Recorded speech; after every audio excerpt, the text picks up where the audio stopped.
तो दोस्तों Disney plus पे एक नया एमसीयू शो आया है जो WandaVision का स्पिरिचुअल सक्सेसर है। WandaVision ने मार्वल सिनेमैटिक यूनिवर्स को एक नया डायरेक्शन दिया था, एक यूनिक जॉनरा के साथ जो मार्वल में पहले कभी नहीं दिखाया गया। लेकिन Agatha all along horror genre का यूज करके कुछ अलग करने की कोशिश कर रहा है, जो हमें पहले वेयरवुल्फ बाय नाइट और doctor strange in the multiverse of madness में दिख चुकी है। ये शो अगाथा हार्कनेस की कहानी लेकर वापस आया है, जो WandaVision के वेस्ट व्यू का 3 साल का बाद का स्टोरी है। कैथरीना वापस अगाथा का रोल निभाता है, जो अब एक पावरफुल विच नहीं रही। इस बार एक मिस्टीरियस टीम एसुइनो बिली के कैरेक्टर से मिलती है, जो विचेस के रोड का ट्रायल फेस करना चाहता है। अगाथा के पास कोई पावर नहीं है अभी, लेकिन टाइम के अगेंस्ट एक रेस में वो अपने कोवेन बनाती है। उसके कोवेन में जेनिफर केल, एलिस वोगलवार्ड, जो भी इसका प्रोनाउंसिएशन है आप स्क्रीन पे देख लेना, लीला कैल्ड्रियो और सैरन डेविस जैसी विचेस शामिल होती है। अब अगाथा और उसके कोवेन मिलकर इस डेंजरस रोड का सामना करेगा, वो देखने में असली मजा आएगी। अगाथा ऑल अलोंग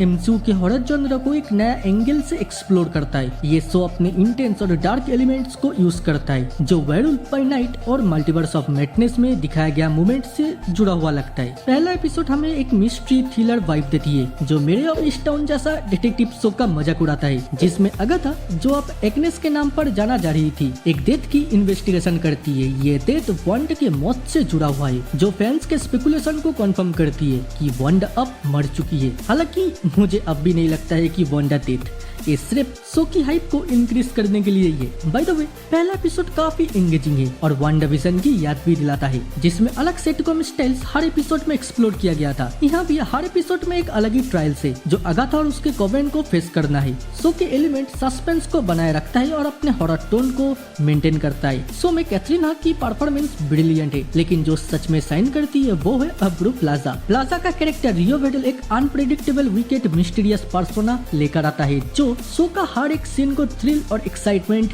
बना रहा है। दिल में एक बात है, कुछ दिन पहले अबुरा ने एक स्टेटमेंट दिया था, जिसमें उन्होंने कहा था कि उनका कैरेक्टर ऐसा है कि जब ऑडियंस को पता चलेगा तो सब सरप्राइज हो जाएंगे। आई थिंक वो मेफिस्टो तो नहीं है, लेकिन हो सकता है कि वो उसकी बेटी हो। देखो, अगाथा के पास जो विचेस की लिस्ट थी उसमें ब्लैक हट का मेंशन था, और मार्वल कॉमिक्स में ब्लैक हट मेफिस्टो का बेटा है। रिसेंट एमसीयू की स्ट्रेटेजी देखे तो एमसीयू काफी मेल कैरेक्टर को फीमेल बना रहा है, तो हो सकता है कि इधर भी ऐसा ही गेम खेला गया है, जहाँ पर मेफिस्टो का बेटा रियो को दिखा रहा है, जो कि एक लड़की है, एंड यही चीज शो के अंत में रिवील हो। Who knows what could happen? Whatever, show का पहला हाफ ज्यादा ही स्लो स्पेस पे चलता है, लेकिन जैसे ही सेकंड एपिसोड के एंड में जंप स्केयर और डार्क मोमेंट्स आता है, सो एक नया ट्विस्ट ले लेता है। अगाथा ऑल अलोंग की स्टोरी एक यूनिक जर्नी पर ले जाता है, जिसमें विचेस की हिस्ट्री, उनका मैजिक एक्सप्लोर होता है। यहाँ पर एपिसोडिक स्ट्रक्चर का यूज किया गया है, जिसमें हर एपिसोड का एक नया चैलेंज लेकर आता है, जो अगाथा और उसका कोवेन फेस करता है। हर कैरेक्टर की बैक स्टोरी और उनके पास्ट की ट्रॉमास को सामने लाया गया है, जो उनके पर्सनालिटीज और इनसिक्योरिटीज को और भी डेप्थ देता है। ये एपिसोडिक स्टाइल और कैरेक्टर ड्रिवन प्लॉट एमसीयू की typical movie style story telling से अलग है, और ऑडियंस को और ज्यादा एंगेज करने के लिए सक्सेसफुल होता है। जेनिफर केल का पोशन मेकिंग के लिए लॉस्ट पैशन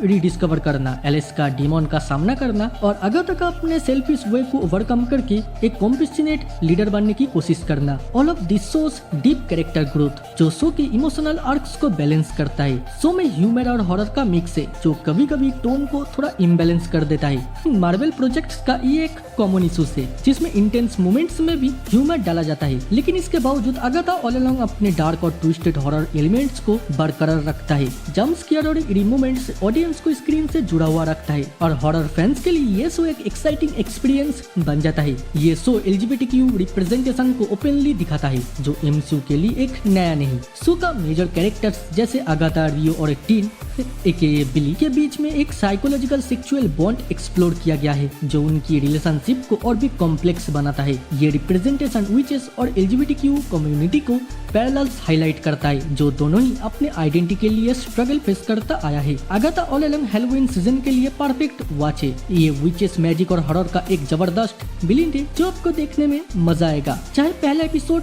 स्लो हो, लेकिन जैसे जैसे कहानी आगे बढ़ती है, शो और भी थ्रिलिंग और एंगेजिंग बन जाता है। कैटरीना और अबूजा प्लाजा का स्टार कास्ट की केमिस्ट्री, यूनिक हॉरर एलिमेंट्स और एपिसोडिक स्टोरी टेलिंग इसे एक एमसीयू का मस्ट वॉच शो बनाता है, जो एमसीयू के बेस्ट हॉरर शो में से एक बन सकता है। वैसे अब बताओ आपको ये शो कैसा लग रहा है। वीडियो अच्छी लगी तो लाइक करना एकदम मत भूलो। ऐसे और भी वीडियो के लिए कमेंट करो। साथ ही बताओ आपको क्या लगता है, ये शो अच्छा कर पाएगा? कुछ जो भी हो कमेंट में बताओ। फिर दुनियादारी भूल जाओ, बचपन की याद में खो जाओ और चाइल्ड मेमोरीज को सब्सक्राइब करो। आज के लिए इतना ही, फिर मुलाकात होगा दूसरी किसी वीडियो, दूसरी किसी टॉपिक में। तब तक देखते रहो चाइल्ड मेमोरीज।